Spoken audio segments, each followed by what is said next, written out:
Carrie and I were just talking about the difficulty of, and the blessing of sharing what we're sharing, but how everything is so connected between everything that it's hard to get it out clearly and accurately and precisely. So we're just doing the best we can, but it's so overwhelming when you have to have showers and food and clean the house and go shopping and try to get some work in as well. It's very difficult to fit everything in, but anyways. And we're feeling the urgency of getting these things out, so life seems to get in the way. And we realize, and I realize that we can't possibly go into like all the years of extraction to see what we see. So all we're really doing is just skimming a stone along the surface of the water. Sometimes the stone goes a little deeper, and then it comes back up and we touch surface and we just kind of skip along. Because if we start going in deep, it goes into full-blown teachings, and we don't want to lose anyone, but also it slows it way down. We just need to get this out to pique interest and maybe talking points to finally realize that we've been fed a lot of confusion, and we've partnered with that. It's like the beginning, right? The serpent beguiled me, and I did eat. There's an agreement and an action to I did eat. And so what did we eat is a big issue here, because bara is a big deal to what we're eating. So we are only giving food in bite-sized pieces that we can then eat to find clarity. And really everything that we're sharing is directly connected to sackcloth and ashes, the Ark of the Covenant, the Ark of Noah, the Merkabah, the Temple of Light, the light body. It's all connected to the ayin. And in the old Paleo Hebrew, there was a 23rd letter, and it was a ga'ah, and it was defined as twisted, dark, wicked, and rope. And actually, the picture of it looks like a double helix. It's a double helix. And so we're going to see what happened, because it says that actually the ayin swallowed the ga'ah, and that's the story of it. And so, because really what we're finding is the ayin, which is the fountain of youth and the all-knowing. That's the ayin. The fountain of living waters. Right. It's spelled A-Y-I-N, and it would be representative of the ayin, and it means the eye that would see or know. And so it's all about, and it really means the fountain, and it ties into hemispherically of knowing what was in the garden and while we went through the experience. So I wanted to start with a quick little story. Carrie, I shared it with her a while ago, and she said, you need to share that. And I hope this finds, a spot in the heart, and the realization that a lot of this stuff we don't really quite comprehend. Like, not people outside, they're listening to this, and the difficulty of collecting all these pieces to make a completed hand, right? Or to comprehend all the pieces. And so I want to share this quick little story about when I went skiing. I'm Canadian, and I went skiing up at Whistler, and I was with some good friends of mine, and we were playing cards the night before we were going to go skiing. And I've never played hearts before, and so they were quickly showing me the rules, but they just wanted to get on with the game. And so I was getting just hammered with trying to figure out the rules, and since I've never played it before, I was getting just they were beating you up. They were beating me up pretty good, and then I realized, she said, the only way you can really, they didn't really share the full rules of the game, and so I just started innocently just going okay, and I started collecting everything, and it was getting near the end of the game, and the individual's house that we were staying at, she was saying like, oh no, and she said, don't throw away your cards, because the only way that he could win if he collects all the hearts. And it was too late. The girl threw down her last card, and I picked it up, and it was the last heart. And so I ended up winning the game the first time I played by collecting all the pieces against the odds against these seasoned people, and I just went that were beating you up. They were beating me up, and I just kind of was like, I didn't roll over. I just went, okay. I mean, there's another way to do this, and I just organically did it, and it was just a funny story. So I had all the pieces of the heart, and I won the game, and they were not happy. That they had ulterior motives, for sure. Yeah, they were. They were trying to humble you. Yeah. And in turn, they got humbled. Yeah. That's why I wanted Ken to share it, because I thought it was such a good story. So collect your heart pieces, and we're regardless of the beating up that you're taking in the world. And we're not trying to beat you up. We're just like, no, not us. The world is beating you up. So keep your heart and fill it up. Fill it up. Gather all the pieces you possibly can of these pieces, and you will be victorious in this game and the experience. And we've used that, to do what we've had to do, and it's really allowed us to become lamed, full. And again, it's all based on perspective. So what I want to share today is a spirit. I'm going to show you how I see and the Spirit works with me, and then I'm going to extract it out. So this is going to be another whole session on why the Spirit led me into this and what I was to pay attention to. So I wanted to just start opening up with this, that there's a template. I want to start with 3 verses. Let's start with 1 Thessalonians 5:2. And this is all based off of the thief in the garden, and it telegraphs through of what is transacting and the reward of those that finds the thief. And so the Spirit took me on this, and now I just want to release some comprehensions of this so we can just go a little deeper. So in 1 Thessalonians, there you go, 5:2. Yeah. For you know very well that the day of the Lord will come like a thief in the night. Mm-hmm. And then let's go to Matthew 24:13. Now, these aren't rendered down. I'm only giving you the lesser narrative of the frequency of the words that has been translated in English. Yeah. So, but again, they're telegraphing something, and I can tell you they do speak differently. And then we can go to Matthew 24:43. But understand this: if the owner of the house had known at what time of night the thief was coming, he would have kept watch and would have let his house. He would have not let his house be broken into. Now we're going to go into Revelations 3:3. Remember, therefore, what you have received and heard, hold it fast and repent. But if you do not wake up, I will come like a thief, and you will not know at what time I do come. And then one more, Revelation 16:15. Look, I come like a thief. Blessed is the one who stays awake and remains clothed, so as not to go naked and be shamelessly exposed. So why am I sharing this? Because there was a transaction in the garden, and it started in the garden. And again, we need to define a thief, because a thief is something, we can also simply say it's something removed, because it's just something that was taken for the purpose of. So I want to bring some expression to this. And we can see this template actually in Yahsua actually really gave us a picture, type in shadow of this, in the garden, because it's in the garden, now it's in the garden, because even when he was crucified with 2 thieves. One repented and one did not. And he was showing us that Yahsua, had completed the works, and one remembered and one did not. And it's the same template as Joseph, because Joseph is a type and shadow of Yahsua. And it's the same picture that is being shown with Joseph, Ephraim, and Manasseh as it is with Yahsua and the 2 thieves, because Ephraim, the double fruitful, and Manasseh means that he forgot. And so it's the same picture. And so even unto the death of Yahsua, he was saying, there's a thief in the garden. So I want to ask one question first. Do you have a thief in your garden? Because we are the Gan, we are the garden in the earth. It's the Gimel noon. And so if we look at the Gimel, we can tell that we've already shared that it's to be weaned and ripened and to gather all the pieces. Gathering at the water is what the paleo is. Right. And so it was actually Gam. So to gather at the waters, and then Gam El. Right. To gather the light. Lamed. Right, and it's interesting that if we actually look at... And actually it would be Mem Lamed, sorry. It's gathering the honey. Yeah. And it's actually interesting that if we look at the Gamal, let me see if I can find it here.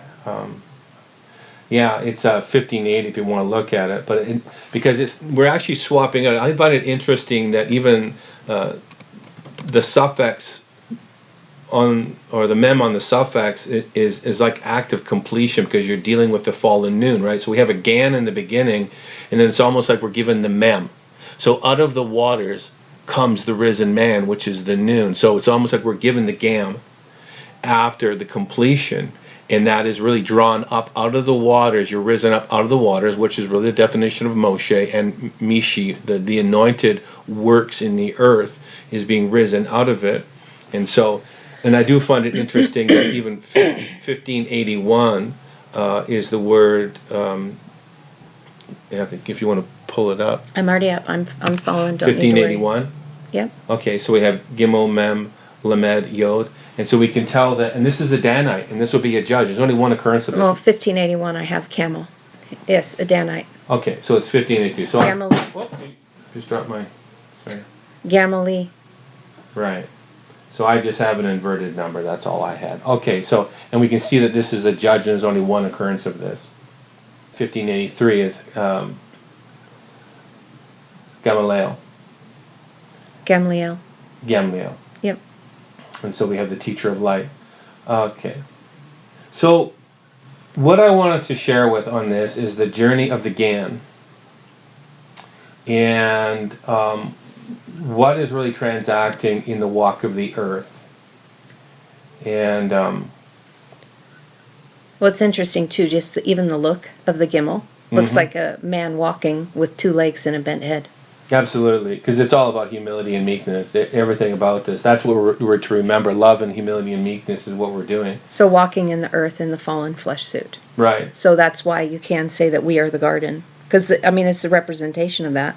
Noon being the seed of life, noon having to do with the spiritual walk in the fallen flesh. Yeah. And then to produce an heir. Right. And so if you're right there right now, why don't you just go to 1584 real quick. And so I see it as the Gam is, we are the garden, just to bring that clear. We are the garden. The garden is within us. It is we are. But when we come together with other people, we become a greater landmass, become a throng or a grouping of people. So we can see this one in the end, right? Gimel, Mem, Resh. All right. And so now we have the gathered pieces of the weaned and the ripened, the mature, that are fully arisen in humility and meekness, that are standing, they're drawing themselves out of the water as the completed resh, as the heads of authority, or the top or the first fruits. Yeah. And so what did they do? They had to start by gathering the bitter. Right. So they gathered the bitter. Well, we're going to segue to that, so may as well go do that just to show that again as a reference. And then go to 1585 if you don't mind. So now we have the completed, and we have the end, we have the completed, and then there's only one occurrence of this, and it's in Ezra 7:2. So we know this is Aramaic. We know this is Aramaic. And I wanted to bring this up because this is directly connected to Xerxes, and he's actually working with Ezra, the priest, the teacher of the law. And if you look at the one occurrence, it's actually talking about, in that Ezra 7:12, it's talking of heaven, perfect peace, and at such a time. And well, that's interesting. It's now. Now. Right? Right. And so time is et, and noon is in the middle of time. Right. The spiritual path that you find within. I'd be bold enough to say that something else was going on here, that in the higher narrative of frequency, that Ezra is representative, because Xerxes is only a title. It's a title. That's all it is. And if you look at the morphology of the name of Xerxes, you can actually quickly show it. Go to Strong 783. So what is given is a law and decree, and is coming from the title of Xerxes, whoever this person was. It's being decreed as a compilation of words going forward that are a binding contract, that are bringing establishment. And he's for building Jerusalem. He's actually working as or with Ezra, right, establishing the foundation to build Jerusalem. Right. So that is a huge word right there, boxed in. There's a lot of frequency in that. And what he's doing, he's building perfect peace because he's directly connected to Jerusalem. And when you look at Jerusalem, it really means Yara Shalom, and it means perfect peace. So in this Ezra 7:12, of heaven, perfect peace now, that is the same word for Jerusalem, and it's done through the temple of Anat. You become a testimony and a witness in the earth as the temple of answers, and that's what Jerusalem is in the earth. Yeah, and they actually wrote peace in there, but part of shalom is to be perfect and complete. Yeah. So they went ahead and wrote that as perfect peace, but this is just saying to complete, because you've grasped a hold of the language that provides you the revelation needed to have your answers and not. Right. Like, it's like they didn't really want people to know this. Well, they don't, and I would even say that I know Scripture says peace, peace, and sudden destruction comes upon you, and I'm going like, I'll show you what's coming actually for those that have found the double measure of peace, like Ephraim, the double fruitful. Yeah. It's destruction isn't destruction. Destruction is a removal because you've properly come into right measure, and now there's going to be a highlighting. And these are going to be Yara Shalom. These will be a completed people. And so, but we're not going to go into that right now. But again, this thing goes broad and wide really fast. But I just wanted to show you some pretty cool stuff. Ezra 7:12 is amazing for what's going on in there for such a time as this. Well, yeah, I mean, you can see Eloah right there. Yeah. Right? Strong leader. If I can highlight this. Strong leader. Yeah. Teaching shepherd that brings forth revelation. Yeah. That is of the Shemaiah, which is the same. That's Aramaic for Shamayim. Yes. But this shows that they've become one. Yes. And that's exactly what I'm building. What I'm building is the building blocks for the 144, and so we're going to see what 1 looks like, and then we're going to tie 44 because 44 is directly tethered to Yeshua and to Joseph, and so we want to bring that together, and this is where this is going to go. But let's go into the garden real quick, because again, we can go down a rabbit hole right here, and we could be gone for an hour, and then I didn't get anywhere to show you at least the journey of the garden. So we know that there's a deception. We know that there's an amnesic quality going on. There's a beguilement, and it's just like there's a forgetting, and then there is a remembering. So we're in 1588, and we simply had the Gimel and the Noon, and so now we have gathered pieces, but now we have a fallen estate because the Noon is dropped into the earth. We can see the leg going into the earth. So this one is now in the earth, enclosed in flesh. This is now an earth suit, right? You're fleshed. So this is an earthen body that is now representing in the earth, and he is enclosed. So I just call it that he's gathered mother's pieces, and he's done the teachings, and he is in a measure. Then we're just going to go increment. We're going to roll along this thing, and we're just going to roll with how the Spirit showed me to pay attention to see really what's hidden in plain sight. And what we have after 1588.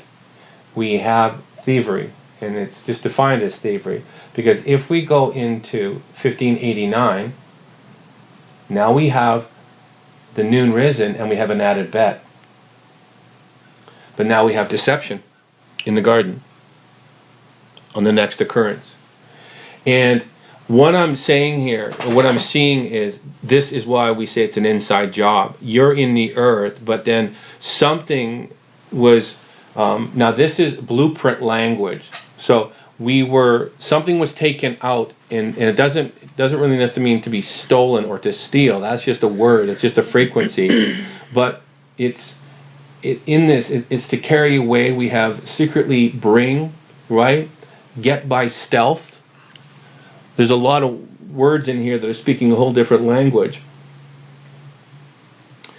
And what we have is we have a blueprint to build, which we have defined the Bet Tav as the 222, and it's really you're building love. And what I can see in this dynamic is the deception is only the deception of vanity's ego would say there is no need for humility's lesson or humility's resolve, as I am already humble. That's deception. That I already was, And so I don't need to learn the lesson of the experience of going through it. Well, that's deception, because the whole purpose of going through the experience is to know that which you've just come from your higher estate, and now you're going to journey through. Then, again, the high priest comes like a thief in the night. So we can tether the thief is directly connected to Yeshua. Because even in the representation of a thief comes in the night, he used to do you want to share that? Yeah, so one of the things that the high priest would do, and this is why when Ken was reading that scripture about making sure that you would be clothed, is that the fire on the altar was always supposed to stay lit, because it was supernaturally lit by fire that fell from heaven. So the priest's job, there was a nighttime watch that was to make sure that the fire never went out on the altar. So the high priest would come to check on the other priests during their nighttime shift to make sure that they hadn't fallen asleep. And what he'd do is that if he found them sleeping, quote, on the job, he would actually take and light their clothes on fire so that they would have to jump up and then strip their clothes off, exposing their nakedness, because it was serious business to keep watch on the flame. This is definitely all symbolically here, symbolism. So coming like the thief in the night, you want to make sure that you're awake and aware, and that the fire is still burning on the altar of your heart. Absolutely. Or else he will come and you will find yourself without any clothes on, exposed. Yeah. And now take that, morph it out to a macro micro. This is now tethered to the garden, but this is also tethered to the DNA language of what was taken out. And this is the fire that was taken out of the frequency of man to then journey through to find that frequency Isha, and then the Ish. So the hay would be found, Ish filling it back up to have the revelation, and then the hay and the Ayin are given together, because now you have the knowing. I should probably pull that up, because it's not going to help if they don't see it. Okay. So, and then say it over again. So Strong's Isha man. Let's see if I can get it.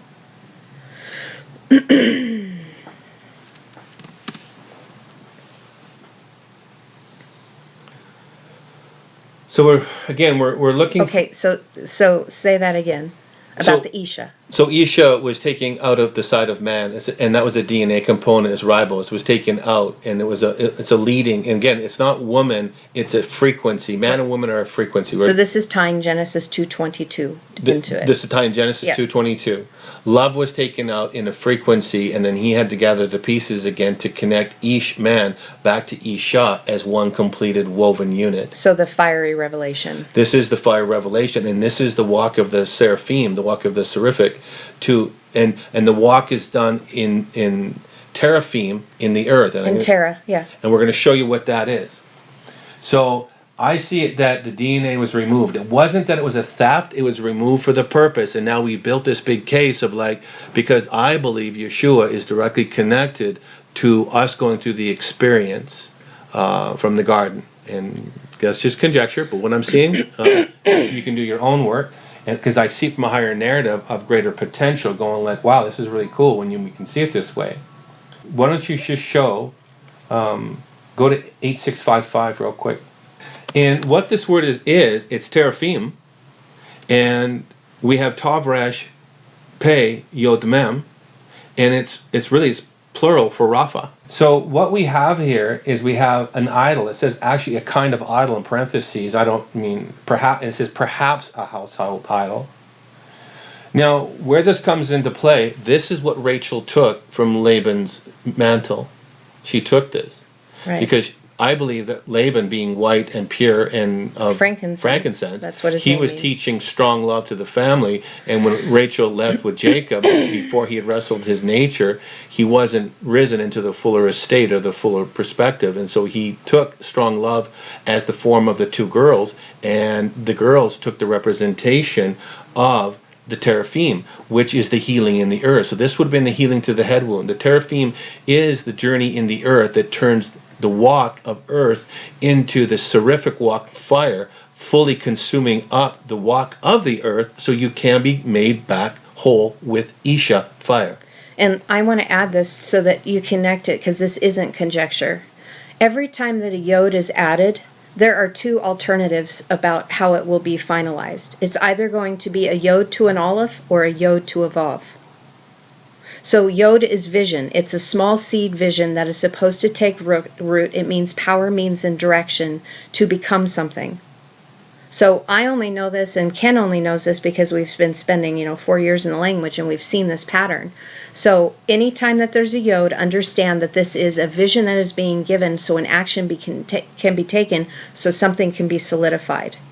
Right. And it will either be the Vav that connects or the Aleph, which is becoming one who's been instructed, and they teach and they have the authority to speak words of revelation as they're given the staff as a teaching shepherd. So Yod is very powerful. It's something, the power, means, and a direction to achieve a result. Yep. A Vav or an Aleph. Yep. And Terra is... It's like a telescope. It's like having something that you're allowed to look into it to see, like through prognostication, and see a horizon. So it gives you vision and power towards something. Right. Did you go into Rapha? Well, we've done Rapha before. Okay. There's no need to, Okay. but I do want to say that Terra right here, because you were saying Terra, the vowel point that's underneath the Resh makes an ah sound. Yeah. So if you look at the Tav Resh right here, that is Terra. Right. So Shiva is an eh sound. The Kamatz is the Ra. So this is Terra. Right. The firmament, earth. This is earth. And this is, now we have healing in the earth. So that connects healing and Terra. And now we have Terra, earth. And now I want to go back, please, real quick. So in other words, this is the healing of the earth. This is the healing of the earth. And we are the garden. Right. So this goes to show how important it is for who we are as the garden in the earth. The earth is lost. The Gan that is walking, gathering the pieces for love while they're in the flesh suit, so Terra can be healed.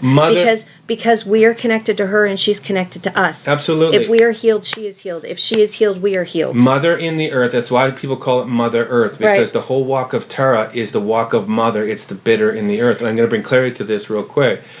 The Father was removed from the garden because he brought down the experience. But as soon as we split hemispherically in the mind and we became dualistic, the Father was that of accomplishment. If there was a beginning and the end, he is the end. So when we say the end is coming, really what I'm saying, Father is coming. That's the end. For those that can see correctly, Father is coming at the end. Because we're getting to the enclosure of time where at the beginning, the earth walk, Mother, walked this bitter walk, but accomplished this is to weave together Mother and Father, and so Father is the end. So there will be those that are the testimony and the witness that are walking in the earth representing his spirit. Yes. I'm just clarifying that because people have an idea, Father is coming. No. But it's going to be a people that are resonating to that frequency. The only thing that people can connect this to because of the English translations is the 144,000. If you want, yes, absolutely. If you want, because that's why the other teachings that we've done about build the ark, you have to enter inside. Go inwardly to build this thing, and your outward manifestation will be your covering. And so this is now Father that's journeyed correctly in the earth through the processings of Mother's bitter that has become a full-blown measure of one. Now you're 44, so now we're gonna go into that. I need to say this though. Gaia is an Aramaic word. Yes. And people need to understand this. It's Gimel, Yod, Aleph. So we just talked about the Gimel, the gathering of the El, the gathering of the light bearer teachers, right? That's Gimel, that are gathering the pieces. Yod, Aleph, those who have the power, means, and direction to establish the oneness factor of one love. Gaia, that was the place for those who are in the Gan, who are Gan of the garden, to walk in their flesh suit in order to establish oneness, unity. Yep. So, just trying to take all the conjecture. So go back to 1589 for me, if you don't mind. And there's only two occurrences of this. One is in Genesis 31:19, and the other one is in Genesis 30:33. The Genesis 31:19 is talking about Rachel stealing the whole household item. Okay. So there's the theft in the garden that's telegraphing over and over and over again. So we have the gun right there in the middle. Yes, in the middle. And now, she stole it, but I would say that Rachel already had love. She already had humility and love, because it has the Bet Tov on the end. Right. To build the covenant of love. Right. So what now? It could telegraph two ways. She stole the Gan. She stole the risen. Now this is an idol, so she would have taken something, because remember what, and the idol is called Seraphim. So she would have stolen the healing in the earth. The healing for the garden is called Rapha. So what you are saying is that when we retrieve, which I already know where you're going with some of this, once we retrieve what has been stolen and it establishes within us, healing will fully come to the land. Healing will fully come to the land. You made complete. So the people will be healed and the earth will be healed. We call it fully teshuvah, which means to fully return. You fully teshuvah in the earth. You fully returned into the earth. You've now remembered. You've now healed yourself through the process, and you become the completed version of mother and father, fully restored. So everyone that is trying to follow this green agenda, right? We've got to do all these things externally. Yeah. It's all distraction. It is all distraction, because the true healing of the earth is going to happen through the healing of the people. This is huge for people to understand. If you look at green, yes, absolutely, absolutely.